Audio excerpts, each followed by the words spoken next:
kami kakain ng makapuno na hindi niluto. Ito'y galing nga muna galing kami sa Magdalena at ibinigay kami ni Ma'am Odessa Licong. Nagpapasalamat po sa kanya, shout out po sa kanya kay Ma'am Odessa. At ito binuksan agad ni Pastor at gusto namin itong matikman. Gusto ko ba itong merong sabaw na to, oh? Parang syrup, malapot siya.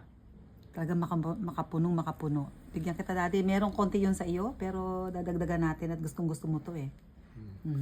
Alam niyo itong makapuno ay mayaman sa medium chain triglyceride. Yun, pag ating kinain, hindi siya nagiging stored fats.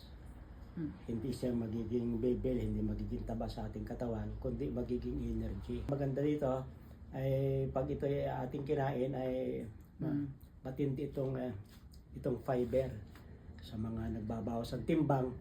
Ay magandang kainin itong kolesterol, lalo na kung hindi nyo lalagyan ng anuman, kainin natin ng kung ano siya. Ito syrup ay higupin natin, no? Gusto kayo may laman ng konti. Malamig. May makapuno na matamis ang syrup, mayroong matabang, ito ay sa pagitan, may tamis ang kaunti. Masarap pala din nilalagay sa rep. Galing daw to rep, sabi ni Ma'am Odessa. Para ma-preserve. Hindi basta-basta masisira. Madali sa masira. Tingnan nyo naman, oh.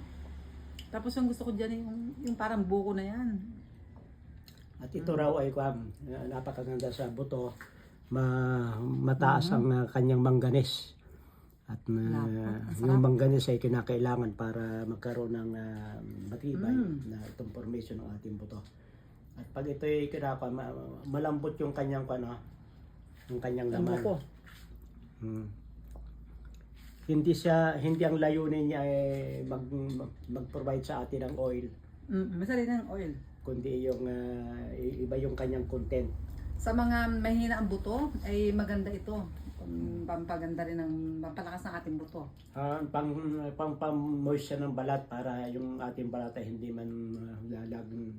Ito ba yung ma-oil? Laging try kung tingnan. Hindi naman siya ma-oil. Omega 9.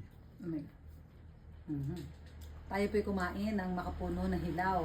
Bagamat nagluto kami ng makapuno na nakaraan na may parang lasang buko pie, lasa siyang yung isa pa parang yung sasaging, yung kamote, nilupak, ay mas masarap talaga yung hilaw para sa atin. Kaya tayo kumain ng ganitong hilaw na makapuno. Ito ay patatlong bigay ni Odessa. Yung iba ay niluto at dinala namin sa isang church ay marami nakakain. Salamat ulit sa nagbigay. Kalahin ng Panginoon at salamat sa inyong pagsubaybay sa Natural Wellness at sa mga kanatural ni Pastor Vito.